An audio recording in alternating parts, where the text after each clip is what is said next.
buenas tardes. Tenemos el gusto de encontrarnos nuevamente, una vez más, en este programa de Cirugía y Salud. Como ya habíamos expresado en el programa anterior, hoy íbamos a continuar con el tema del reflujo gastroesofágico, una patología harto frecuente, sumamente frecuente en nuestro medio. Y al respecto de esta patología, el reflujo gastroesofágico, también hemos comentado, hemos presentado el testimonio de pacientes operados con un día de internación, su alta. Se han podido ver algunos videos, que es una cirugía que se ejecuta prácticamente sin perder un glóbulo rojo, por decirlo así. Bueno, pero lo importante es que, como en todas las cosas de la vida, hay distintas visiones, distintas ópticas, distintos modos de ver las cosas, y a veces los consejos no son unívocos, no son únicos. Entonces el paciente o la persona que tiene reflujo gastroesofágico se siente un poquito, por decirlo de algún modo, desorientado, porque por ahí su clínico, gastroenterólogo, tiene una opinión, un cirujano tiene otra opinión. Sin embargo, yo diría que hoy, en el mundo actual, esto se ha ido unificando. Se ha ido unificando porque existen reuniones de consenso y prácticamente esos consensos se han alcanzado, y a nivel de donde se trabaja en equipo, en los grupos que trabajan en equipo, en los centros importantes, más o menos están claras las indicaciones. Hoy tenemos el gusto de invitar a un sobresaliente gastroenterólogo de nuestro medio, el doctor Daniel González, con amplia experiencia en toda la patología gastroenterológica, hepatología y el resto. Queremos un poquito escuchar, o que ustedes escuchen, la visión también de un clínico que obviamente no será probablemente exactamente igual al del cirujano, o sí, y que nos cuente el doctor Daniel González un poquito la experiencia que él ha tenido con sus pacientes. Básicamente, yo un poquito lo invitaría al doctor a que nos vaya comentando qué valor, doctor González, qué valor le da usted a la clínica que presenta el paciente en este tema específico que estamos tocando, que es el reflujo gastroesofágico. Bueno, la clínica es lo fundamental respecto al motivo de consulta del paciente, ya que en la mayoría de los casos son pacientes que presentan una sintomatología de tubo digestivo alto muy característica. Esta característica hace que se distingan dos niveles de pacientes. Los pacientes que durante mucho tiempo tuvieron síntomas de reflujo gastroesofágico y han sido tratados con terapia medicamentosa, ya sea desde el punto de vista de inhibidor de bomba de protones del ácido o asociado a neutralizantes del ácido gástrico. Por otro lado está lo que nosotros llamamos la pendiente de valor de la calidad de vida de ese paciente. ¿Cuántas veces ese paciente, a pesar de la medicación, sigue con los síntomas, sigue con la problemática que muchas veces se refiere al reflujo nocturno fundamentalmente, y entonces uno entra en la coyuntura de evaluar a ese paciente que muchas veces es el candidato a una cirugía antirreflujo, ya que desde el punto de vista médico, la terapéutica médica no ha logrado el resultado que nosotros queremos. Por eso yo digo que se dividen los enfermos en los pacientes que probablemente anden muy bien con el tratamiento médico, pero existe un número de pacientes importante que no anda bien con el tratamiento médico y a veces tenemos que ofrecerle otro elemento para modificar su calidad de vida, que es en este caso la cirugía antirreflujo. En los protocolos nuestros, desde el punto de vista clínico, el paciente en general llega derivado por otros especialistas. Existe una gran derivación de los otorrinolaringólogos, ya que el reflujo gastroesofágico provoca lo que llamamos laringitis por reflujo, una enfermedad de laringe, una enfermedad otorrinolaringológica que es provocada por el reflujo gastroesofágico y que muchas veces los que hacen el primer diagnóstico de lesión son los otorrinolaringólogos, los cuales nos derivan los pacientes para que nosotros los estudiemos. Ahora bien, existen lo que se llaman los reflujos que son sintomáticos, muy sintomáticos, y los reflujos que son asintomáticos. Todos tenemos, todas las personas, diariamente tenemos episodios de reflujo. Ahora, cuando ese reflujo se torna un elemento patológico que afecta tanto el epitelio del esófago, la calidad de vida del paciente y las alternativas alimentarias y de vida en sociedad, entonces ya se constituye en una situación en la cual uno debe buscar otros elementos, entre los cuales está el tratamiento quirúrgico. Desde el punto de vista clínico, vuelvo a repetir, la clínica, los síntomas del enfermo son fundamentales para nosotros hacer una primera observación y poder etiquetar a este enfermo en qué situación está dentro de los dos grupos. En el primer grupo son muchos enfermos que andan bien con el tratamiento, pero tenemos que monitorizarlos a través del tiempo. Porque no únicamente es el reflujo, sino también evaluar si ese paciente tiene otra patología gástrica, si tiene una patología extragástrica, si son pacientes que tienen sobrepeso y ese sobrepeso aumenta el reflujo, si son pacientes que tienen comorbilidades o enfermedades asociadas, en donde muchas de las enfermedades metabólicas, diabetes, hipotiroidismo, sobrepeso, síndrome metabólico, tienen mucho que ver en los resultados finales. Por lo tanto, en el protocolo nuestro tenemos una evaluación de todos esos estándares para poder rescatar el reflujo en sí y en ese momento uno hablar con el paciente y con su familia sobre qué es lo mejor que le podemos ofrecer a esa persona. Un poco, cuando el doctor González nos expresaba el concepto de la clínica y expresó, yo no sé, algo así como daño al epitelio, decía la mucosa del esófago. Epitelio es como, hablando así de un modo muy simple, esto, ven, si yo la parte de adentro de la boca, mis labios, eso es mucosa, es una mucosa, es un epitelio, una mucosa. Si yo le pongo ácido por adentro de mis labios, se quema, esa mucosa no está preparada para el ácido. El ácido del estómago no le hace nada, porque el estómago está preparado para el ácido. El esófago no está preparado. Entonces el contacto del ácido del esófago, eso es el reflujo, porque vuelve el ácido del estómago hacia el esófago, va produciendo lesiones que yo quisiera saber, esa es la pregunta que le quiero hacer al doctor González, si ese reflujo crónico, ácido, y que a veces puede tornarse alcalino por la medicación, sigue estando el reflujo, la más que alcalino, que por ahí no se siente, pero sigue el reflujo alcalino. Si eso genera, o puede generar, o se ve eventualmente en la clínica, complicaciones a punto de partida del reflujo. Sí, efectivamente existen complicaciones y en muchos casos son severas complicaciones, debido a que, como dijo el doctor Vega, la pared del esófago no está preparada para el ácido, por lo tanto hay mecanismos que el esófago utiliza como mecanismos de rechazo, entre los cuales están los espasmos de esófago. Las alteraciones a nivel del epitelio se ven con el cambio del pH del líquido refluido en situaciones de procesos inflamatorios del esófago que van desde una esofagitis grado A hasta, en muchos casos, estenosis de esófago provocadas por el reflujo gastroesofágico. Imagínense ustedes, desde un primer punto que es una esofagitis grado A hasta el momento en el cual el esófago comienza un proceso de fibrosis y llega hasta casi cerrarse por ese proceso de fibrosis que ha provocado el ácido que refluye hacia el esófago.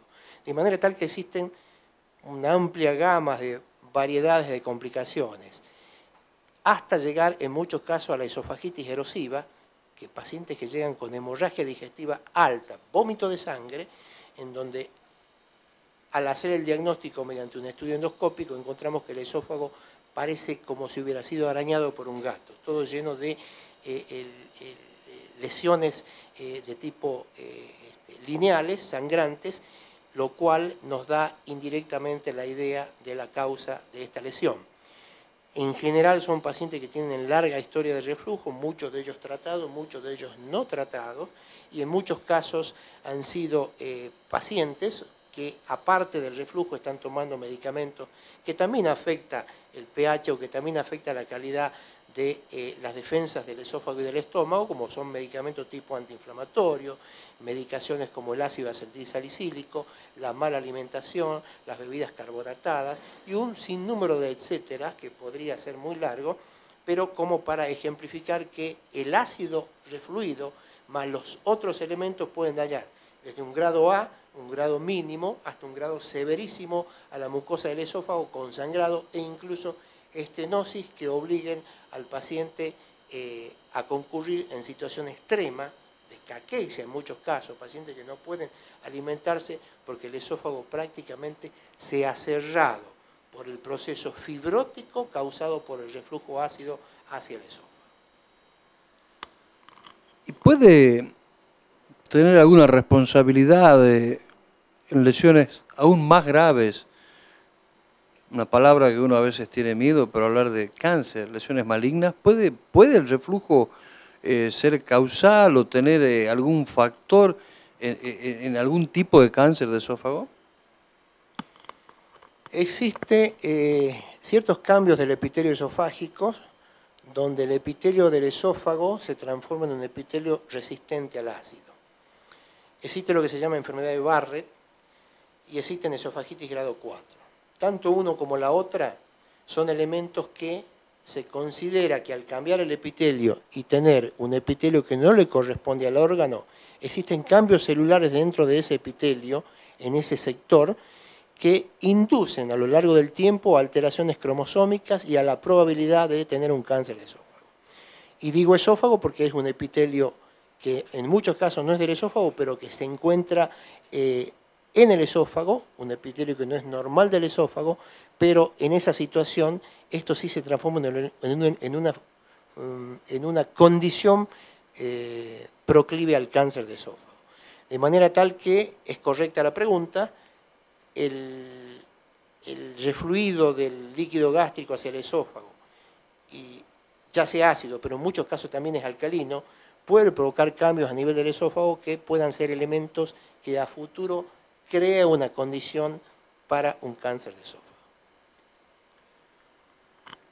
Por otro lado, uno va observando, la medicina va observando y los médicos también, el cáncer de esófago se veía, básicamente en nuestro medio veíamos el cáncer de esófago que le llamábamos epidermoide, un tipo de cáncer de esófago que habitualmente se veía en gente de humilde condición en general, tomadores de mate, individuos delgados, mal alimentados muchas veces, con ingesta a veces excesiva de alcohol también. Sin embargo, cada vez más en el mundo entero, no solo en nuestro país, en el mundo entero, empezó a aparecer un cáncer de esófago que no era tanta la incidencia y empezó a crecer su incidencia, a aumentar la cantidad de pacientes con esto, que es lo que se llama un adenocarcinoma de esófago, es decir, otro tipo de cáncer de esófago distinto del epidermoide. Y esto se ve en personas más bien gorditas, que les gusta comer bien, que tienen reflujo, es decir, y se cree claramente que el tema del reflujo gastroesofágico probablemente, y con los cambios mucosos que también explicó, es decir, la parte de adentro del esófago que se llama la mucosa, se va adaptando como toda la vida. Yo me raspo la mano, me raspo todo el tiempo. ¿Y qué va a hacer la mano? Va a hacer una callosidad para defenderse de eso que lo está raspando. Yo lo quemo el esófago, y el esófago cambia sus células para que no le haga tanto daño digamos, el ácido o el álcali que vuelve, y ese cambio celular que se va produciendo, esa inquietud, en algunos casos, pacientes, y con modificaciones genéticas que ya explicó el doctor González, cromosómica, y predisposición genética, determinado grupo de pacientes pudiera ser la causa que vemos con mayor incidencia cáncer de esófago de tipo adenocarcinoma. Hay muchas otras cuestiones ahí a tener en cuenta, pero esto, digamos, es un tema, todo un tema de la medicina epidemiológica que cada día se ve y se analiza con más seriedad. En síntesis, hasta aquí, a ver si yo entendí bien, hay un grupo importante de pacientes que andan razonablemente bien con el tratamiento médico y otro grupo de pacientes, bueno, que mientras toman tratamiento andan bien, dejan el tratamiento y andan mal, toman, andan bien, dejan, andar mal, o directamente no responden de modo adecuado. Estos pacientes ¿Qué hay que hacer? ¿Cómo se los estudia? ¿Qué se les aconseja? ¿Qué se hace? ¿O se sigue in eternum con estas pastillas y con las medidas clásicas? Bueno, que levante la cabeza de la cama, que no se acueste inmediatamente después de comer, que baje de peso, que no tome alcohol, que no tome café, que no fume. Fakir. Un fakir puede hacer eso. Si no, es muy difícil, hay que tener una conducta y un rigor muy grande para poder lograr todas esas medidas.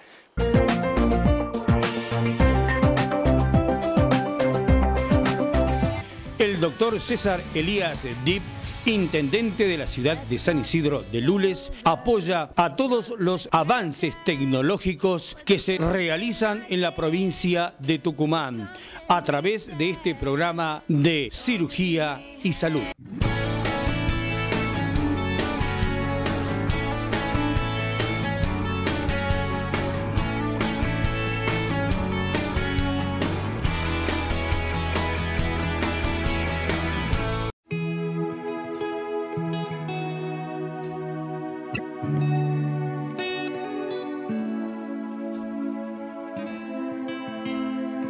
La pregunta concreta, es un paciente que bueno, no está conforme o dice, mientras yo tomo la medicación ando razonablemente bien, pero dejo la medicación y ya estoy otra vez igual. ¿Qué tiene la medicina actual? ¿Cómo maneja hoy la medicina actual esto? Sí, importante la pregunta, y lo referente al in eternum es importante también el nivel etario del paciente. Un paciente joven, con un diagnóstico de reflujo importante, que no tiene mejoría clara con el tratamiento médico, con la dieta, con las medidas higiénico-dietéticas, es un paciente que debe ser evaluado para una probable cirugía antirreflujo. Ahora, ¿cómo estudio todo esto? Uno estudia todo esto, y hablo de un paciente joven porque en un paciente que yo diagnostico y que tiene 78 años, 85 años, es muy probable que este paciente, si con medidas clínicas mejora un poquito, tal vez sea un paciente que siga con tratamiento médico, en algunos casos. Pero un paciente joven creo que se merece a veces una evaluación ante la posibilidad de que sea pasible de una cirugía antirreflujo. ¿Cómo estudio al paciente? Para realmente poder seleccionar a los mismos. El primer estudio, el estudio inicial que uno pide al paciente, vuelvo a repetir, desde el punto de vista clínico, el examen clínico completo, ver el paciente si tiene sobrepeso o no, comorbilidades, antecedentes genéticos fundamentalmente de cáncer. El antecedente de cáncer es fundamental para poder separar los pacientes que tienen la genética del cáncer y los que no la tienen. Antecedentes tóxicos y fundamentalmente los estudios complementarios del primer nivel, que son la radiografía seriada esófago-gastroduodenal, que me va a dar un mapa del esófago y del estómago, y si el paciente tiene o no reflujo en el momento de la radiografía, porque hay muchos pacientes que tienen mucha clínica y el estudio radiográfico me da muy pocos elementos para apoyar esa clínica.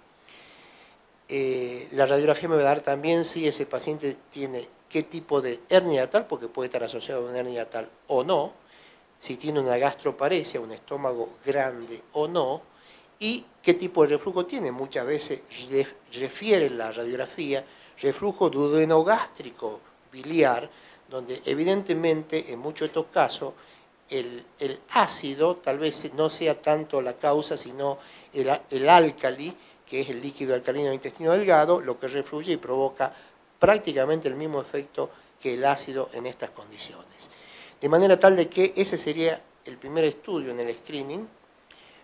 El segundo estudio sería una endoscopía para ver por dentro del esófago y el estómago cuáles son las características, ese ácido o ese reflujo, si han causado lo que uno supone un proceso inflamatorio crónico en el esófago, cuál es el nivel o cuál es la graduación de ese proceso inflamatorio crónico, y si existen algunas otras enfermedades asociadas que conllevan a hacer a veces diagnósticos diferenciales. Puede ser un enfermo que tenga reflujo gastroesofágico, pero se puede que tenga una úlcera duodenal, de manera tal de ver qué es lo que tengo que tratar y en qué momento. Ahora bien, vamos específicamente al reflujo. En algunos pacientes con disfagia, uno tiene necesariamente que descartar esa causa de disfagia con una manometría, un estudio de presiones intraesofágicas. Y dejamos para casos muy seleccionados, casos de diagnósticos a veces no muy claros, los estudios de pH, o sea, acidimetría esofágica, que en antaño formaba parte del del estudio casi obligatorio de estos enfermos. Hoy en día nos manejamos muy bien con la endoscopía, la radiografía, en algunos casos con la manometría y la clínica, fundamentalmente la clínica y la calidad de vida del paciente, pre y post tratamiento. Porque si el paciente con el tratamiento suministrado, con todos los protocolos y la certificación de reflujo gastroesofágico, sigue con síntomas que son prácticamente insalvables y afectan mucho la calidad de vida del paciente y de todo su entorno familiar, creo que son pacientes que deberían ser evaluados para una probable cirugía antirreflujo. Permítanme algunas reflexiones al respecto de lo que acaba de expresar el doctor Daniel González. En la experiencia de consultorio, en el cotidiana, por supuesto eso es clarísimo, es de un criterio de lógica, un paciente que tiene riesgo por su edad, y bueno, uno a ultranza tratará de no llevarlo al quirófano si es un paciente añoso. Ahora, el llamadito ahí de atención que yo hago, que es lo que digo que es la clínica, es que muchos de estos pacientes añosos, y fíjense, aquí voy a hacer otra reflexión, muchos de estos pacientes añosos en realidad lo que tienen es una hernia parahiatal. O sea, nos salimos del tema porque aquí se confunden, hay una confusión. Entonces fíjense que en ningún momento habló el doctor González, yo tampoco, en ningún momento hablamos de hernia hiatal. Todo el tiempo hablamos de reflujo, porque este es el tema central de confusión. Y ya le voy a preguntar al doctor González que me dé su opinión sobre esta famosa y clásica frase de muchos clínicos, gastroenterólogos, que no, la hernia hiatal no se toca, no hay que hacer nada, no se deje tocar, mi amigo, de la hernia hiatal. Y ya dijimos que la hernia hiatal no tiene absolutamente ninguna implicancia, no tiene importancia que usted tenga o no tenga hernia. La enfermedad es el reflujo, que muchas veces coexiste con la hernia. Y esto llevó a una confusión allá por los años 50, por los años 60 quizás también, donde se pensaba que la patología era la hernia y no el reflujo. Hoy sabemos claramente que la patología es el reflujo. Y no importa si el paciente tiene o no tiene hernia. Lo que importa es el reflujo, que muchas veces, como digo, coexiste con la hernia y muchas veces se corrige corrigiendo la hernia porque es un factor mecánico.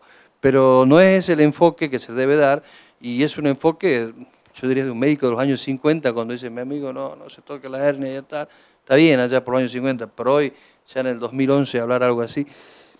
Bueno, eso con respecto al concepto de la edad en el paciente. El otro concepto, y la clínica, yo quería decir aquí algo también, que lo aprendimos con Tom de Mister, un maestro en el estudio y una autoridad totalmente reconocida a nivel internacional, es un cirujano de San Francisco, que fue un poco el que cambió la visión global en este tema. Y Tom de Mister era muy histriónico, entonces él decía así: cuando usted, el clínico, le manda un paciente que lo está tratando años, y ya no responde al tratamiento, no hay con qué resolverle, usted le dice, mi querido amigo, vuelva al clínico que lo resuelva, porque yo tampoco le voy a resolver ahora ya el problema. Y él aconsejaba, el mejor paciente, el paciente que mejor funciona la cirugía, que es una cirugía que está internada un día, una cirugía de 1 hora o menos de 1 hora, un día y se va a la casa, ¿cuál es el mejor paciente que responde? Es el paciente joven, que cuando hace tratamiento anda bien con el tratamiento, o sea, él toma cualquier inhibidor de la bomba de protones, cumple con las medidas, anda bien, pero inmediatamente que se sale, deja de tomar estas pastillas de inhibidores de la bomba de protones, o de cumplir con las medidas, que no café, no alcohol, no cigarrillos, etc., y empieza con la clínica. Toma la medicación, anda bien, deja la medicación, anda mal. Porque la medicación me está indicando que realmente es el reflujo el problema. Y es muy buena la medicación. El tema es que no sabemos si en forma crónica estos pacientes qué va a pasar, si va a que lo toman el resto de su vida este tipo de medicación y si puede tener o no alguna implicancia. No sé, ¿qué opina usted, doctor González? Si tiene implicancia tomar de por vida inhibidores de la bomba de protones. No sabemos el tema ese, está claro. No sé, a ver si nos quiere expresar algo en este respecto. Yo creo que la ingesta de medicamentos de por vida no está claro, obviamente, cuántos son los años. ¿Quién puso el nivel de años en los cuales uno puede tomar la medicación sin efectos colaterales? Lo que creo particularmente que uno debe tener la visión crítica de decir y marcar el punto de inflexión en el cual este paciente, y tal vez no con medicamentos de segundo nivel, sino con los de primer nivel, no anda bien, deja la medicación un día o 2 días y vuelve a tener la clínica de reflujo y la mala calidad de vida, yo creo que es un paciente que debe ser evaluado y no esperar 8, 10, 12 o 20 años. Yo creo que tiene mucho que ver el quality of life, la calidad de vida, lo que es un elemento muy observado, y no tan solo por la enfermedad por reflujo gastroesofágico, como se llama esta patología, y no hablo de hernia, hablo de reflujo gastroesofágico, sino también el mismo elemento que se presenta en otras patologías que no tienen nada que ver el esófago. Por eso digo, la calidad de vida y la respuesta al tratamiento nos van a indicar si este paciente va a andar bien o anda bien con el tratamiento médico o va a necesitar realmente la ayuda de otro tipo de instrumentación, lo cual es la cirugía de Nissen o la cirugía antirreflujo, con lo cual tenemos un número muy importante de pacientes que han tenido un cambio sustancial en su calidad de vida respecto a la desaparición del reflujo. Una acotación pequeña, pacientes, amigos personales que dormían sentados por el reflujo gastroesofágico y posterior a la cirugía referían que hacía mucho tiempo que no dormían con una almohada en posición horizontal. Ese es un extremo, pero a ese extremo creo que es al que no se debe llegar. Tenemos que ser críticos tanto cuánto tiempo es el tratamiento médico, y si son pacientes para tratamiento médico, siguen siendo para tratamiento médico, cuando el tratamiento médico es un elemento que modifica su calidad de vida y no depende totalmente del tratamiento médico. Ahora, si el paciente depende totalmente del tratamiento médico para poder tener esa calidad de vida, yo creo que se merece ese enfermo solucionar el reflujo gastroesofágico de otra forma. Tengo que saber reconocer que muchos de los enfermos no pueden realizar o no pueden cumplir con las medidas higiénico-dietéticas que nosotros los médicos tratamos de inducir, por razones laborales, por razones económicas, por un sinnúmero de razones. Por lo tanto, existen siempre elementos con los cuales nosotros tenemos que evaluarlos para poder darle algún tipo de solución a nuestro enfermo. Bueno, habiendo escuchado una visión más amplia del mismo tema desde el punto de vista clínico, no tenemos más que agradecerle al doctor Daniel González, a ustedes por vuestra atención y la presencia, y a nuestros pacientes que son el fundamento de todo esto. Muchas gracias.